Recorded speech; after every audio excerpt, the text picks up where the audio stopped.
When my Uncle George left me his farmland, I never expected to wake up to bulldozers and a homeowners association president claiming they owned my property for their new airport project.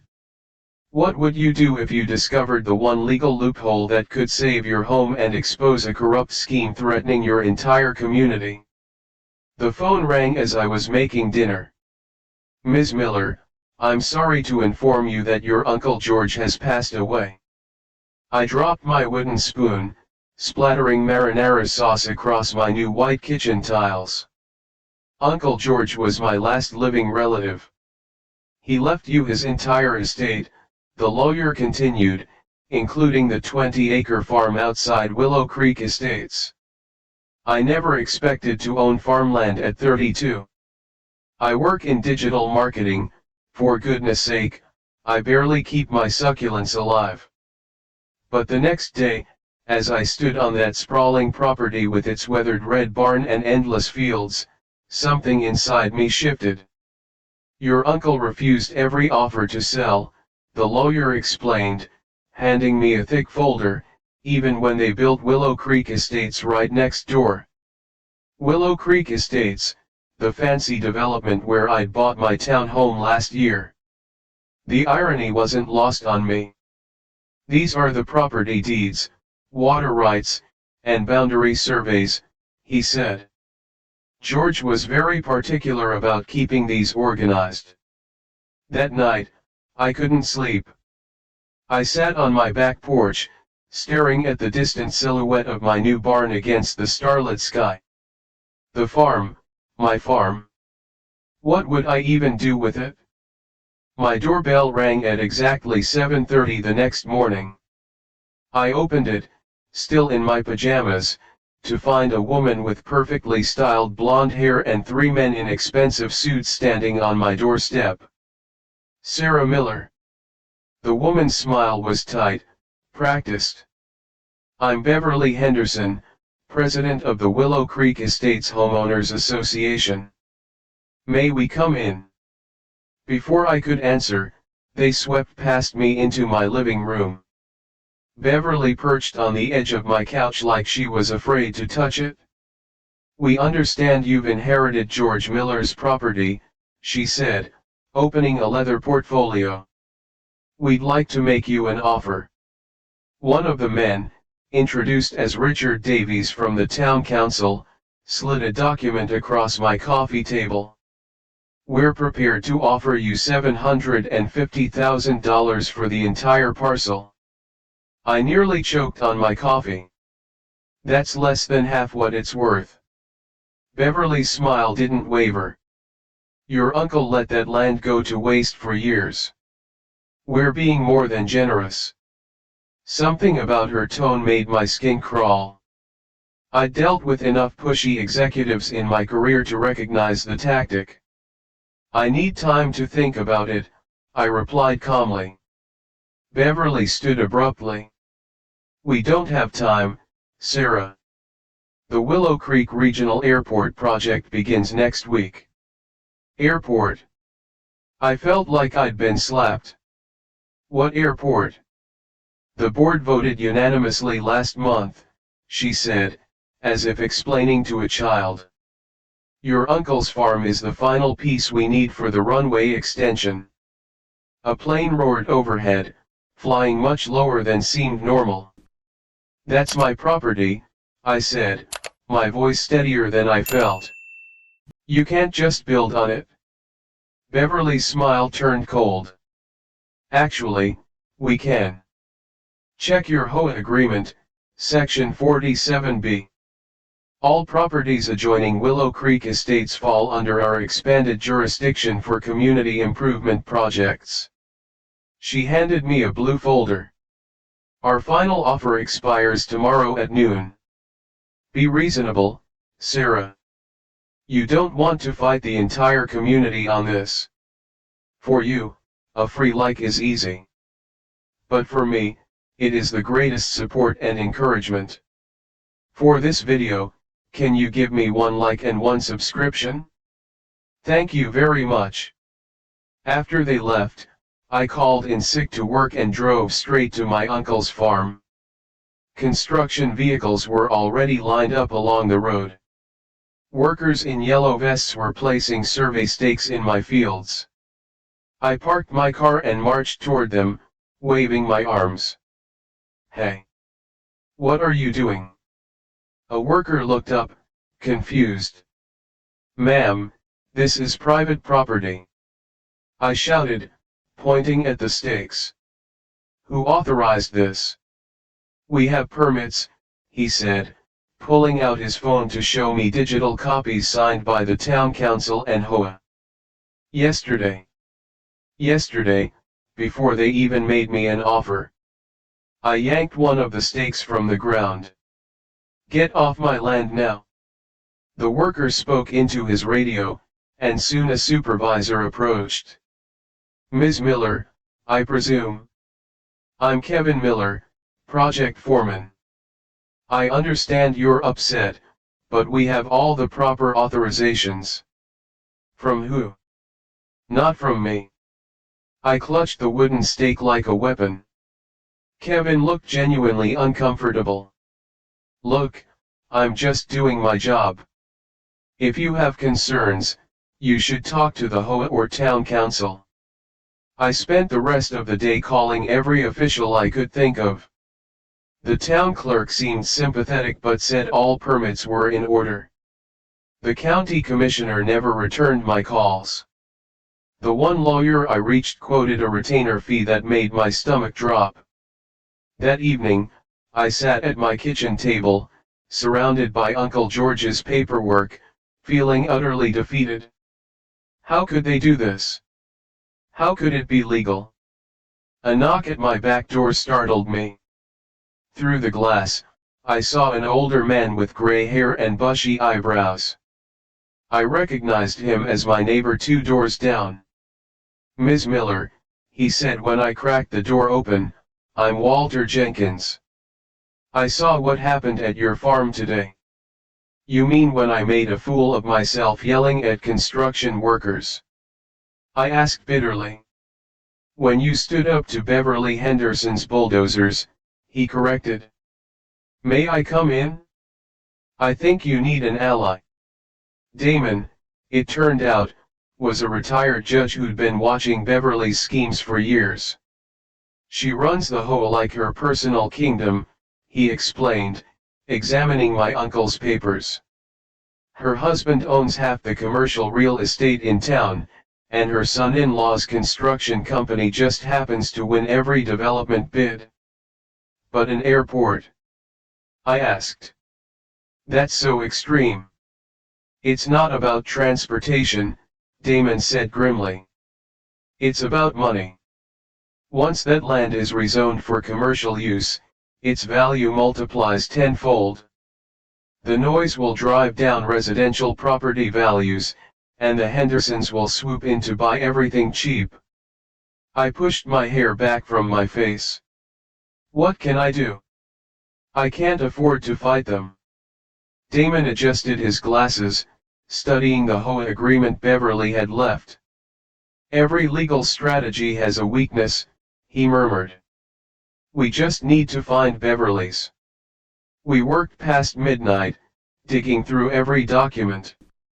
I was ready to give up when Damon pulled out an ancient property survey from Uncle George's files. "Sarah, look at this," he said, his voice suddenly animated. "The property line doesn't match current county records." I leaned over to look. "What does that mean?" "It means," Damon said, eyes twinkling, "that we need to check the original deed against the HOA incorporation documents." 3 hours and 2 pots of coffee later, we found it. A tiny detail buried in 40 years of paperwork. When Uncle George bought the farm in 1978, the previous owner had joined the newly formed HOA, but George had never signed the updated agreement when the HOA expanded its jurisdiction in 1995. "The HOA has no authority over your land," Damon whispered, his hands trembling with excitement. "Beverly's entire airport project hinges on a document your uncle never signed." Just as dawn broke across my kitchen window, my phone buzzed with a text from an unknown number. Beverly bribed the county inspector. Airport isn't up to FAA safety codes. I have proof. Meet me at the old mill at noon. Come alone. Marcus. I stared at Damon, heart pounding. Who's Marcus? For you, a free like is easy. But for me, it is the greatest support and encouragement. For this video, can you give me 1 like and 1 subscription? Thank you very much. Beverly's former assistant, he replied, his face grim. He was fired last month after questioning some financial discrepancies. If he's reaching out, this could be bigger than we thought. The old mill stood at the edge of town, its weathered wooden walls slumping toward the river. I parked my car behind a cluster of trees and checked my phone again. No more messages from the mysterious Marcus. Hello. I called, pushing open the creaking door. Dust particles danced in the sunbeams streaming through broken windows. Anyone here? A shadow moved in the corner. A man stepped forward, thin, nervous, with darting eyes and rumpled clothes. Ms. Miller. His voice was barely above a whisper. I'm Marcus Dawson. Thank you for coming. You said you have proof about the airport. I asked, staying near the door. Marcus glanced anxiously out the window before pulling a USB drive from his pocket. I worked for Beverly Henderson for 3 years. I handled all the HOA paperwork, including the airport project.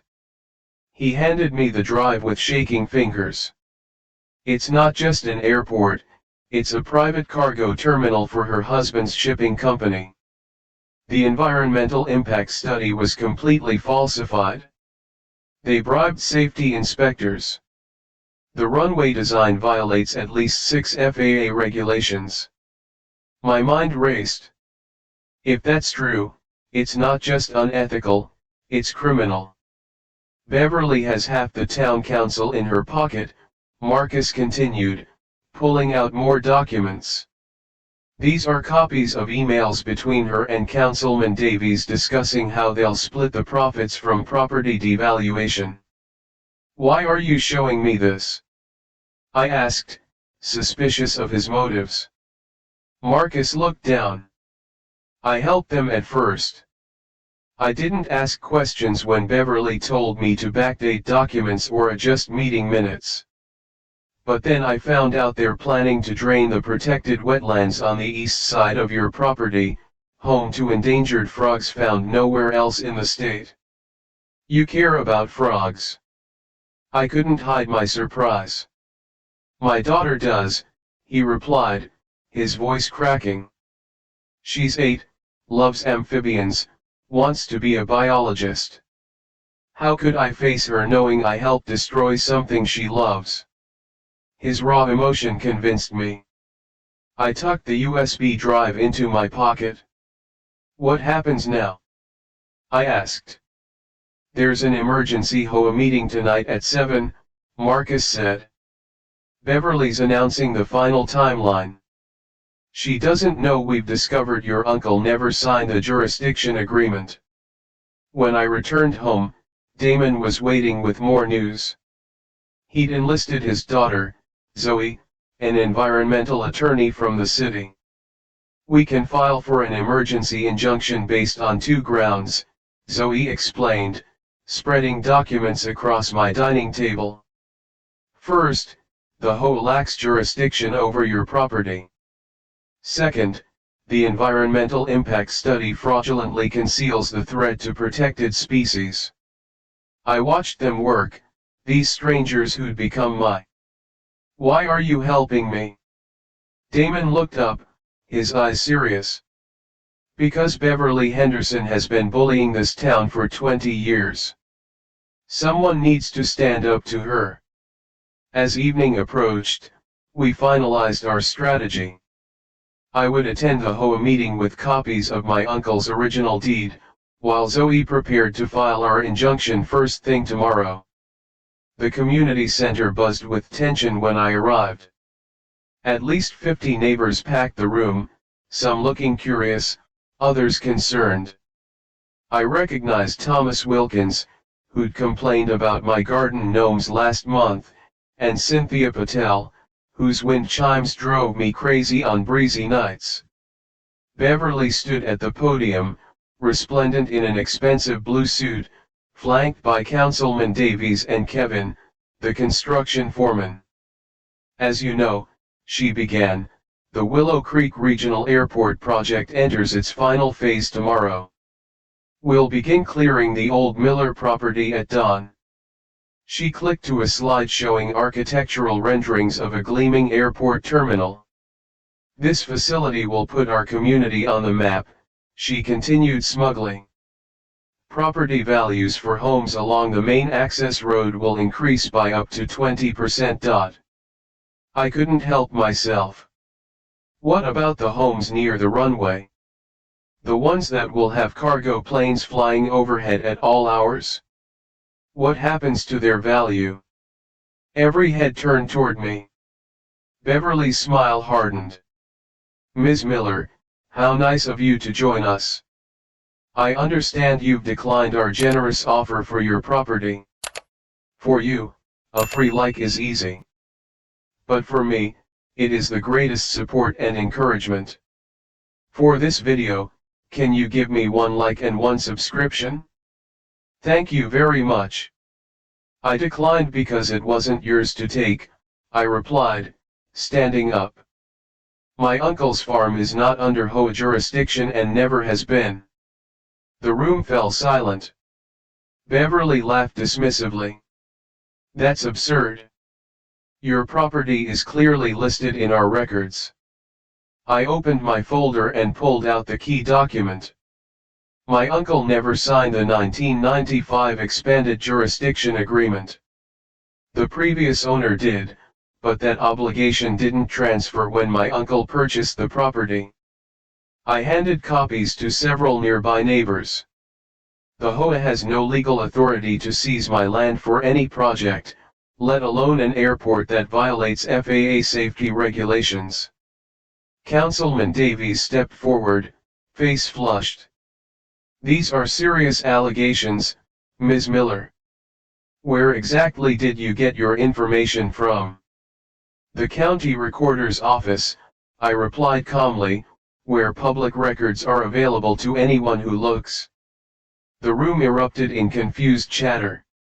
Thomas Wilkins stood up. Beverly, is this true? Does she own that land free and clear? Of course not. Beverly snapped. This is a desperate attempt to extract more money from the community fund. We've already invested millions in this project. Cynthia Patel raised her hand. I'd like to see the original signed agreement, please. My husband's a real estate attorney, and he always says jurisdiction requires explicit consent. Beverly's composure cracked. This meeting is about construction updates, not legal technicalities. Actually, I interjected, pulling the USB drive from my pocket, we should also discuss the environmental impact study that conveniently omits the protected wetlands and endangered meadow spotted frogs on the eastern parcel. Beverly's eyes locked on the drive, then darted to the back of the room where Marcus stood quietly. Her face turned ashen. This meeting is adjourned, she declared, slamming her gavel down. But the damage was done. Neighbors clustered around me, examining the documents, asking questions. Some expressed outrage at being misled, others worried about their investments in the project. As the crowd dispersed, Beverly cornered me by the exit, her voice a venomous whisper. You have no idea what you've started, Sarah. My husband has friends in every courthouse in this county. By tomorrow, your precious farmland will be under eminent domain proceedings. Is that a threat? I asked, meeting her gaze steadily. It's a promise, she replied. You can't win this. That night, as I drove home under a canopy of stars, headlights appeared in my rearview mirror. A black SUV followed me, staying uncomfortably close. When I turned onto my street, it accelerated, pulling alongside me. The window lowered, and I glimpsed Councilman Davies' face, contorted with anger. Back off, Miller! He shouted before the SUV sped away. I pulled into my driveway with shaking hands, only to find my front door standing open, lights blazing inside. Had I left it unlocked? No, I distinctly remembered Damon setting the alarm when we left. Heart pounding, I called the police, then waited in my car until I saw the patrol car's flashing lights. The officer found no intruders, but my uncle's papers were scattered across the floor, my computer screen smashed. They're trying to scare you, Damon said when he arrived, surveying the damage. It means we're winning. Or it means they're desperate, Zoe added, picking up torn documents. We need to secure these files somewhere safe. As we gathered the papers, my phone rang. An unknown number. Hello. I answered wearily. Ms. Miller, the voice was unfamiliar, male, professional. This is Richard Henderson, Beverly's husband. I understand you've caused quite a stir tonight. My blood ran cold. Mr. Henderson, I began. No need for explanations, he interrupted smoothly. I'd like to meet tomorrow to discuss a solution that works for everyone. Shall we say breakfast at the Willow Creek Country Club? 9:00. Before I could respond, he added, oh, and Sarah, bring the USB drive. Consider it your ticket of admission. The line went dead. I looked at Damon and Zoe, their faces reflecting my own fear. What do I do now? Zoe's expression hardened. We make copies of everything right now. Then we call every news outlet in the state. For you, a free like is easy. But for me, it is the greatest support and encouragement. For this video, can you give me 1 like and 1 subscription? Thank you very much. Damon nodded grimly. And tomorrow, we spring our trap. Richard Henderson just invited the fox into the henhouse, but he doesn't realize the fox brings friends. My hands shook as I pulled into the parking lot of the old mill. Was I walking into a trap? The mysterious text from Marcus could be Beverly's way of catching me alone. I gripped my pepper spray and pushed open the heavy wooden door. The smell of dust and forgotten grain filled my nose. Hello. My voice echoed. Marcus, a tall man with wire-rimmed glasses, stepped from the shadows. Sweat beaded on his forehead despite the cool air. Ms. Miller? I worked for Beverly until last week. His eyes darted to the windows. We don't have much time. He handed me a coffee-stained manila folder. I was ordered to shred these, but I made copies first. Inside were blueprints, emails, and bank statements. My stomach dropped as I flipped through them. This isn't a small regional airport, I whispered. These are cargo facilities. Marcus nodded. Richard Henderson owns Apex Shipping. They need a private terminal for their overseas business. The public airport story is just cover. I pointed to a map. This runway cuts right through my uncle's pond. That's why they need your land specifically. Marcus glanced at his watch nervously. The geography makes it perfect for their runway needs. But why rush the construction? Why not just offer to buy my land properly? Because of this, Marcus pulled out his phone, showing me an email. Their biggest competitor is building a similar facility 50 miles away. Whoever finishes first gets the exclusive government contract. I took photos of everything with my phone. Thank you for this. Why are you helping me? Marcus's face darkened. Beverly fired me after 10 years because I questioned the environmental report. Said I wasn't a team player. Then she made sure no one else in town would hire me. The mill door banged open. We both jumped. Marcus? Your car's outside. What are you doing here? It was Kevin, the construction foreman. Just grabbing some old records, Marcus lied, but I could see Kevin didn't believe him. Beverly's called an emergency HOA meeting tonight, Kevin said, his eyes narrowing. You both should be there. 3 hours later, I walked into the packed community center. Neighbors I barely knew filled every seat. Beverly stood at the podium in a crisp blue suit, talking about minimal noise disruption and property value increases. My heart pounded. I clutched my uncle's original deed and waited for my moment.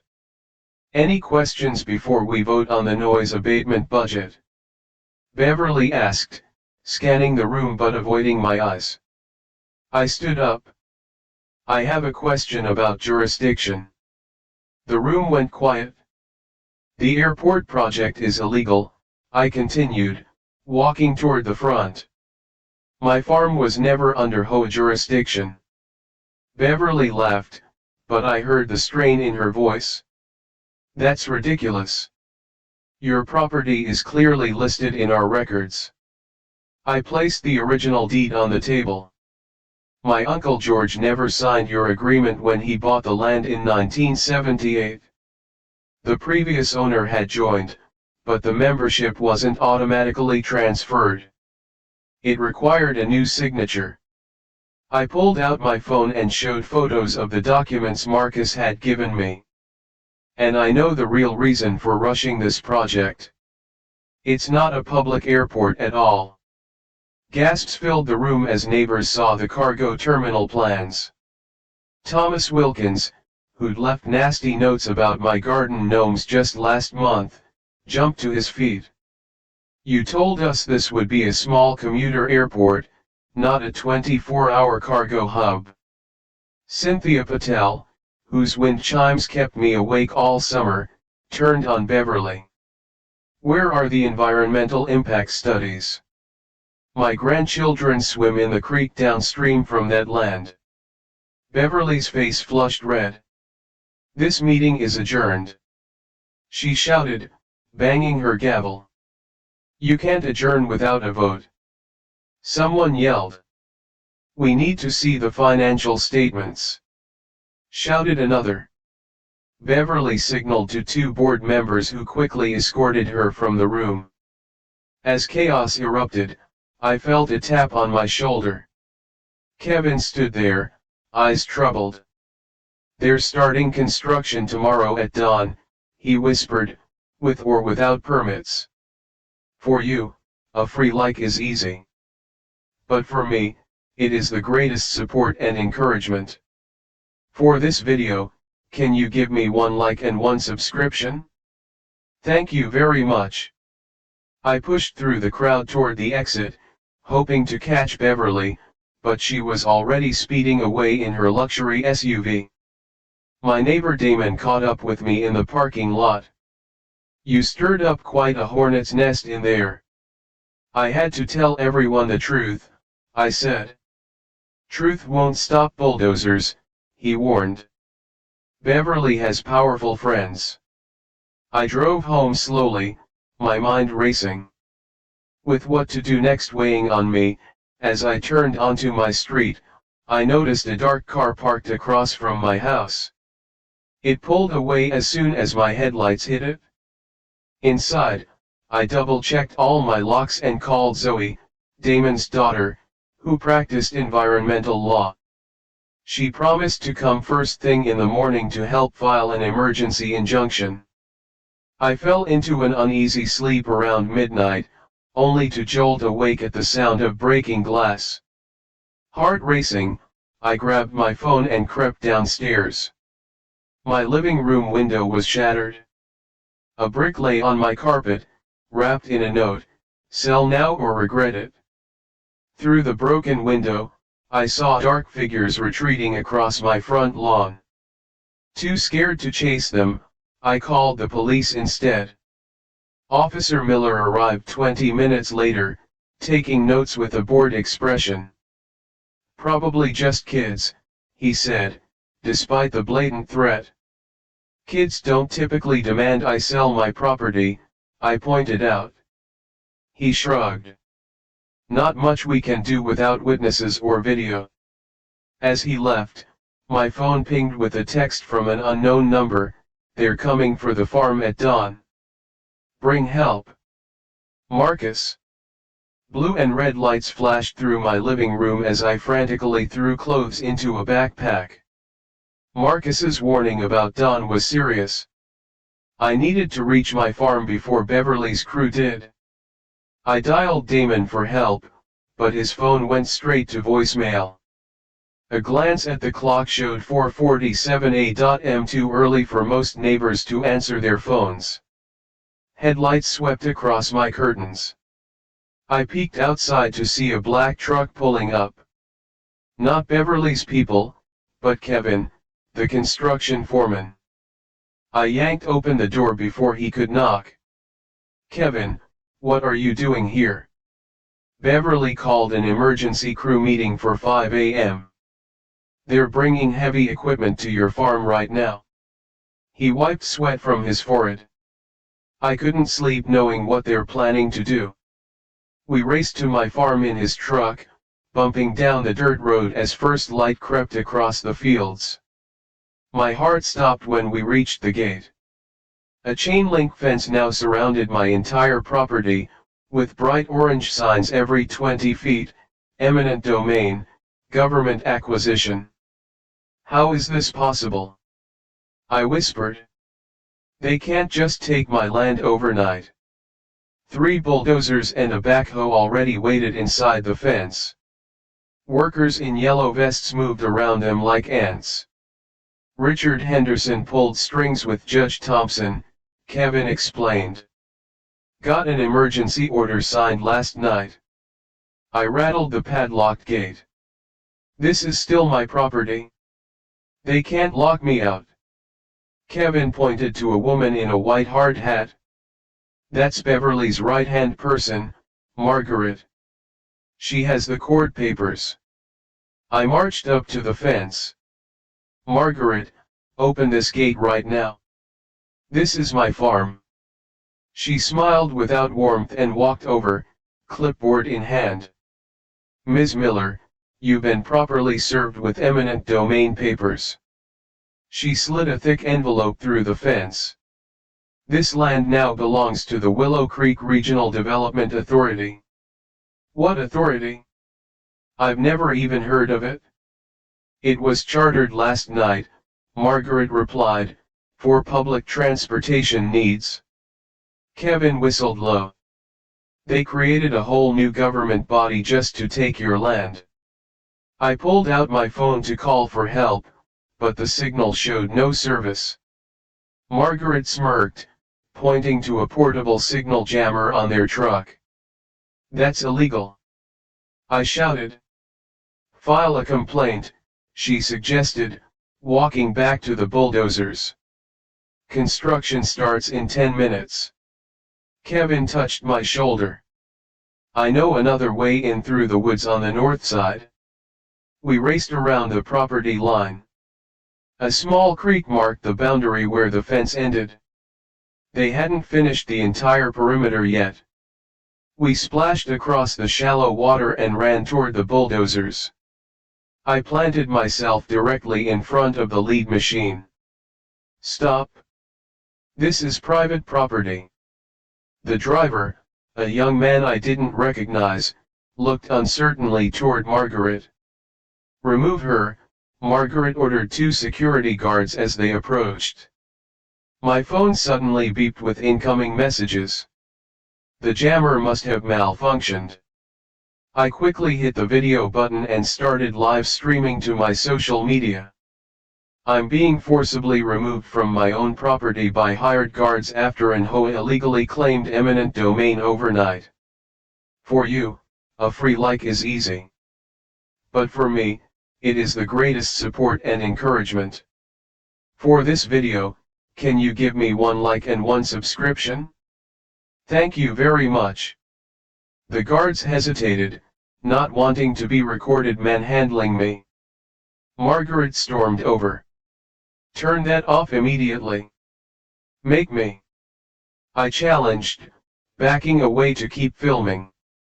I'm standing on my own property, which has never been part of the HOA. I have documentation proving it. The sound of car doors slamming made us all turn. Damon's silver sedan had arrived, along with his daughter Zoe in her own car. Sarah, don't say another word, Zoe called, hurrying toward us with a leather briefcase. She faced Margaret. I'm Zoe Harris, environmental attorney. Those bulldozers aren't moving an inch today. Margaret crossed her arms. We have an emergency eminent domain order signed by Judge Thompson at 11 p.m. in his living room. Zoe raised an eyebrow. I've already filed for an emergency stay with the state court. It was granted 20 minutes ago. She handed Margaret a document. That this property remains in Ms. Miller's possession until a proper hearing. Margaret's face darkened as she scanned the paper. This doesn't change anything. We'll have this overturned by noon. Maybe, Zoe agreed, but those machines can't move until then. The victory was short-lived. By afternoon, I discovered my house water had been shut off due to emergency pipeline maintenance that somehow only affected my property. The next day, a parking enforcement officer towed my car from my own driveway for unauthorized parking in a restricted zone, a zone that hadn't existed the day before. Code violation notices appeared daily in my mailbox. My garbage wasn't collected. Internet service became spotty. They're trying to break you down, Damon explained as we sat in his kitchen, the only safe place to talk. Make your daily life so miserable you'll give up. It's working, I admitted, exhausted after a week of harassment. I can't even take a shower in my own home. Zoe spread papers across the table. The judge granted them another hearing for Friday. Richard Henderson has friends everywhere. We need more ammunition. The legal fight could drag on for months, Damon said grimly. My phone buzzed with a text from Marcus, meet me. New information. Critical this time. We met in a crowded coffee shop downtown. Marcus looked even worse than before, with dark circles under his eyes. I accessed Beverly's private emails, he whispered, sliding a USB drive across the table. She lied to the FAA about the wetland assessment on your property. I plugged it into Zoe's laptop.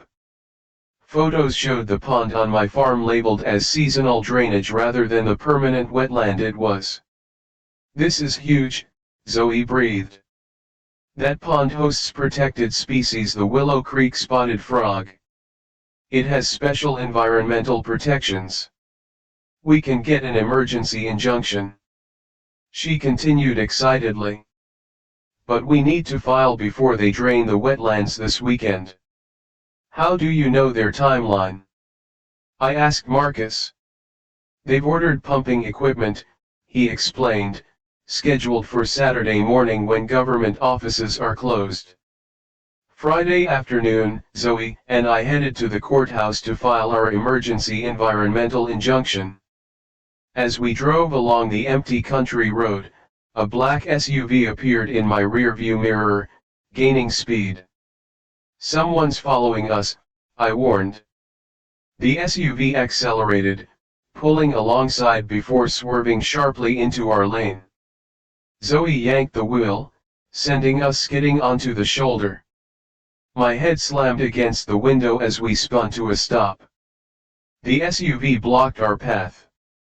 Two men in dark suits stepped out, approaching our car with measured steps.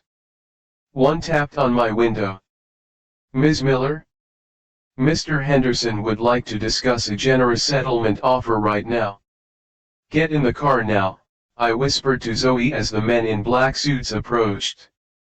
I slammed the car into reverse, tires screeching as we escaped down a dirt road. My hands shook on the steering wheel. These people weren't just annoying neighbors anymore, they were dangerous. "Did you see their faces?" Zoe asked, her lawyer calm cracking. "That was Victor Henderson's head of security. Richard Henderson doesn't send him unless it's serious." My phone exploded with notifications. Someone had posted my personal information online, claiming I was blocking essential transportation infrastructure that would bring jobs to Willow Creek Estates. Angry messages flooded in from strangers. "They're trying to turn everyone against you," Zoe said, scrolling through the posts. "Classic intimidation tactic." I pulled over suddenly, feeling sick. I can't win against these people. They have money, connections, lawyers. A gentle knock on my window made me jump. It was Thomas Wilkins, the neighbor who'd complained endlessly about my garden gnomes. "Followed you when I saw Henderson's goons," he said gruffly. "You okay?" Back at my house, a surprise waited. My porch was crowded with neighbors I barely knew: Thomas, Cynthia Patel, the Rodriguez family from down the street, and at least a dozen others. "We saw what happened on the highway," Thomas explained. "Beverly's gone too far."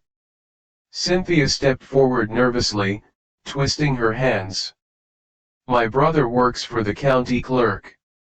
The council's holding a closed emergency session tonight to fast-track the eminent domain claim." "But why help me?" I asked. "I thought everyone wanted this airport. For you, a free like is easy. But for me, it is the greatest support and encouragement. For this video, can you give me one like and one subscription? Thank you very much." Mrs. Rodriguez shook her head. "Beverly told us it would be a small regional airport bringing jobs, not a 24/7 cargo hub that would shake our houses and pollute our air." "She lied to all of us," added Mr. Patel from across the street. "My cousin works construction. He says they're planning a fuel depot right next to the elementary school playground." I invited everyone inside. My dining room transformed into war headquarters as neighbors shared information. The Rodriguez family, who owned the local printing shop, offered to make hundreds of flyers. Thomas, surprisingly skilled with social media, created a community page that gained hundreds of followers within hours. Cynthia's church group volunteered to hold a prayer vigil outside the county building, effectively a protest. "Look at this," Zoe said, examining the eminent domain paperwork Cynthia's brother had secretly copied. "The environmental impact statement is missing key signatures, and the wetland assessment is dated before they even did the survey." By dawn, our plan was in motion. While Zoe prepared emergency legal filings, teams of neighbors delivered flyers throughout Willow Creek Estates and nearby communities. The Rodriguez's teenage son, a talented artist, painted a giant banner, "Save our wetlands from corporate greed." Local news vans parked outside my house as Damon, using his former judge connections, arranged interviews. I felt my stomach twist as I stepped in front of the cameras, but the words flowed naturally. "This isn't about one farm," I explained. It's about powerful people breaking rules that the rest of us have to follow. By noon, social media buzzed with our story. The county commissioner, feeling the heat, called Zoe directly to express concerns about procedural irregularities. "They're backing down," Zoe whispered, covering the phone. "He wants a private meeting." Just as hope flickered, a sleek black Mercedes pulled into my driveway. Beverly stepped out, her perfect hair and makeup contrasting with the dark circles under her eyes. "Name your price," she demanded, not bothering with a hello. "Everyone has one." "I don't want money," I replied, arms crossed. "I want my farm, and for you to resign from the board." She laughed bitterly. "You have no idea who you're dealing with." "My husband has just been served federal subpoenas," Damon interrupted, walking up my driveway with a thick envelope. "The EPA and FAA are very interested in those falsified environmental reports." Beverly's face went white. "This isn't over," she whispered, retreating to her luxury SUV. That night, as my new allies celebrated in my living room, Marcus called with an urgent warning. "They're moving equipment onto the wetlands now. They're going to drain it before the injunction. If those rare frogs disappear, you lose your strongest legal claim." I looked around at my neighbors, people who had once fined me for my garden gnomes now standing ready to fight. "We need to go there now," I said. "Who's with me?" Every hand in the room shot up. Headlights cut through the darkness as our caravan of cars bumped down the muddy access road toward the wetlands. I gripped the steering wheel, stomach churning at what we might find. Behind me followed 20 neighbors who just last week had been strangers. "Look!" gasped Zoe from the passenger seat. Ahead, powerful floodlights illuminated the marshy area. Workers in safety vests positioned massive pumps at the water's edge. A bulldozer idled nearby, its engine rumbling in the night. I slammed on the brakes and jumped out, my shoes sinking into soft mud. "Stop right now!" I shouted, running toward the nearest worker. "This area is protected habitat." Kevin, the construction foreman I recognized from earlier confrontations, stepped forward with a clipboard. "Ms. Miller, I have direct orders. Please leave, or I'll call security." "Call whoever you want," Thomas yelled as neighbors poured from their vehicles. "We've already called the State Environmental Protection Office and Channel 7 News," added Mrs. Rodriguez, holding up her phone. "They're on their way." Kevin glanced nervously at his crew. "Look, I'm just doing my job." "By destroying endangered frog habitat?" I challenged. "You know that's illegal, right? Everyone here is a witness." Cynthia stepped forward with her church friends.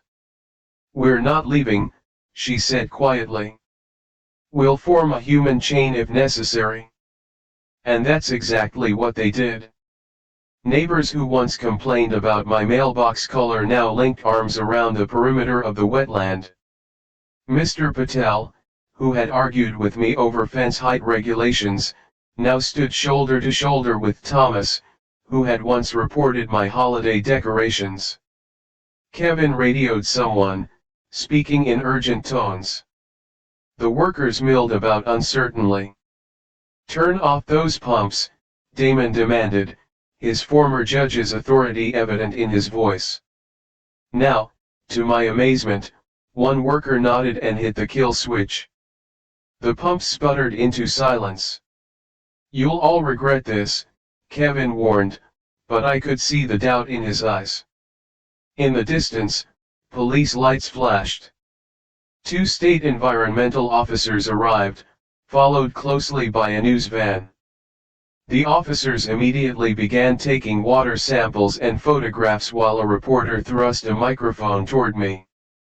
Ms. Miller, can you tell us why you and your neighbors are out here at 1 o'clock in the morning?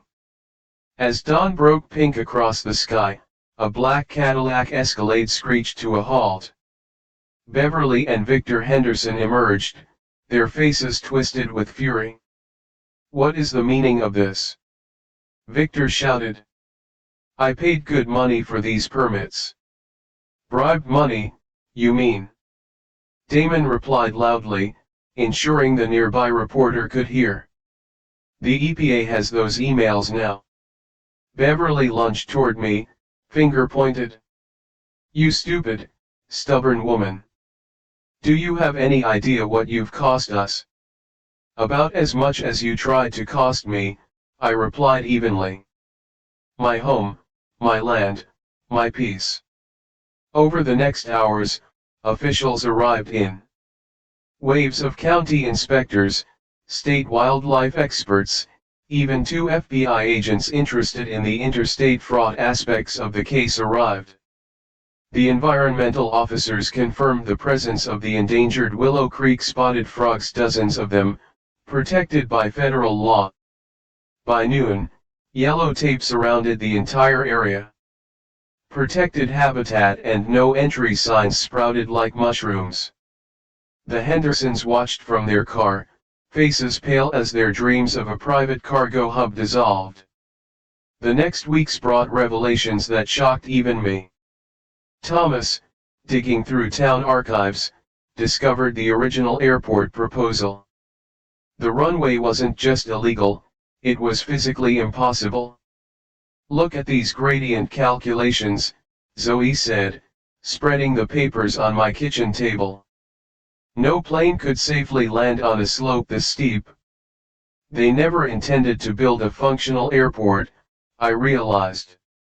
Once the land was rezoned for commercial use, they'd claim engineering difficulties and convert it to a shopping mall, Damon finished. Classic bait and switch.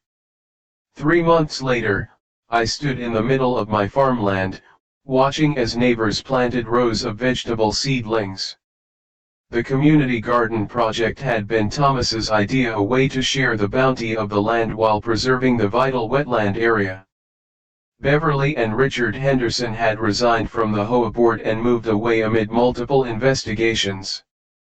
The new board, led by Thomas and Mrs. Rodriguez, had rewritten the bylaws to prevent similar schemes. For you, a free like is easy. But for me, it is the greatest support and encouragement. For this video, can you give me 1 like and 1 subscription? Thank you very much. Cynthia approached, offering me a glass of lemonade.